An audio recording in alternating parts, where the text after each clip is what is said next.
কিছু হতো, কিন্তু আমরা এখনো বলি, আগেও বলেছি, শুরুতেও বলেছি, মধ্যখানেও বলেছি, এখনো বলছি, নো আওয়ামী লীগ, নো বিএনপি। আমরা ইসলামকে নিয়ে ছিলাম, ইসলাম আঁকড়ে ধরে আছি, ইসলামকে আঁকড়ে ধরে আমরা সামনে আগাবো ইনশাআল্লাহ। সমাজ কেমনে পরিচালনা হবে, ধর্মের দরকার নাই। সমাজের নেতৃত্ব কেমনে প্রতিষ্ঠা হবে, ধর্মের দরকার নাই। ওই যা খ্রিস্টানরা বলেছে, ওই বুদ্ধিবৃত্তিক ভাবে ওই রাজনৈতিক শিরিক আমাদের ভিতর ঢুকিয়ে দিয়েছে, ওই রাজনৈতিক ইমান বিদ্বেষীর থিম আমাদের ভিতর ঢুকিয়ে দিয়েছে। বলে রাষ্ট্র পরিচালনার ক্ষেত্রে অমুক বড়, তমুক বড়, তমুক বড়, তমুক বড়, অমুকের আইন বড়, তমুকের আইন বড়। কোথায় বলবে আব্রাহাম লিঙ্কন বড়, কোথায় বলবে অমুক বড়, কোথায় বলবে তমুক বড়, কোথায় বলবে মুক্তিযুদ্ধের চেতনা বড়।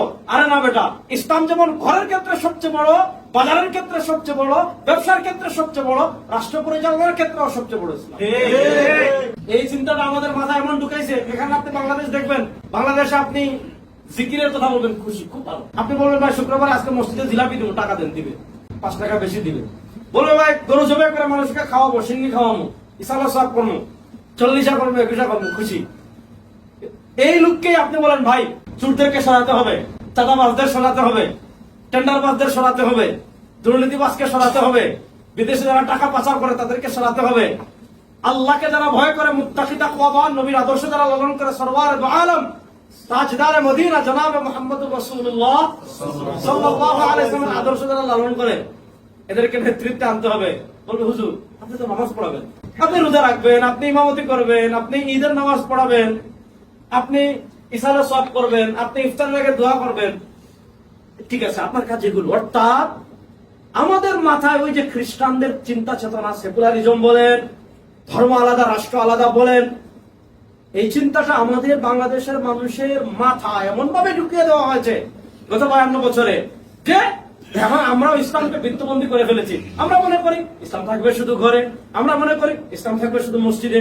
এজন্য বাংলাদেশের মানুষ দেখবেন মসজিদে যদি নামাজ পড়তে পারে, রমাদানে যদি রোজা রাখতে পারে, শবে বরাতে যদি মোমবাতি জ্বালাইতে পারে, আগরবাতি জ্বালাইতে পারে, খুশি। এজন্য ইসলামী আন্দোলন বাংলাদেশ, এটা বাংলাদেশের গতানুগতিক কোন রাজনৈতিক সংগঠন নয়।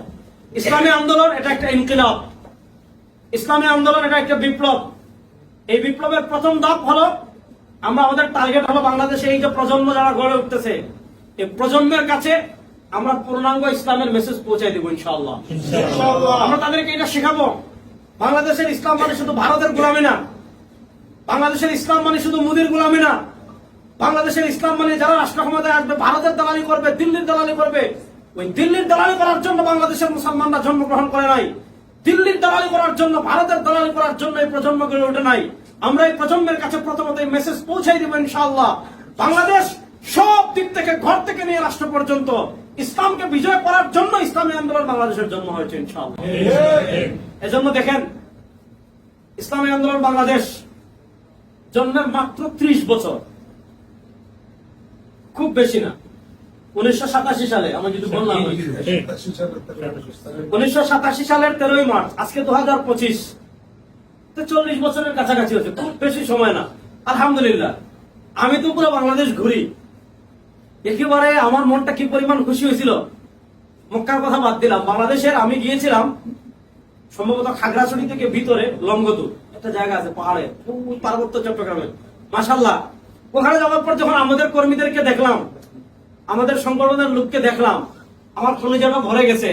40 বছর যদি ওই জায়গায় ইসলামী আন্দোলন পৌঁছে যায়, আপনি টেকনাফ যাবেন, আপনি পাহাড়ে যাবেন, আপনি বান্দরবান যাবেন, আপনি আপনার ওই বাংলাদেশের উত্তরবঙ্গের শেষ দিক পঞ্চগড়ের বাংলাপথ আমি গিয়েছি, যেখানে যাই ইসলামী আন্দোলন পৌঁছে গেছে। এই জন্য বাংলাদেশে কেউ যদি ইসলামকে মাইনাস করতে চায়, বাংলাদেশে কেউ যদি দিনকে মাইনাস করতে চায়, অথবা বাংলাদেশে কেউ যদি ইসলামকে গিলে খেতে চায়, ওই হাতকে ভেঙে দেওয়ার জন্য সবার আগে যারা দাঁড়াবে তারা হলো ইসলামী আন্দোলন। এজন্য ইসলামী আন্দোলন একটা আদর্শবাদী সংগঠন। আমাদের জন্মের পর থেকে ইসলামী আন্দোলনের বক্তব্য একটাই, no Awami League, no BNP.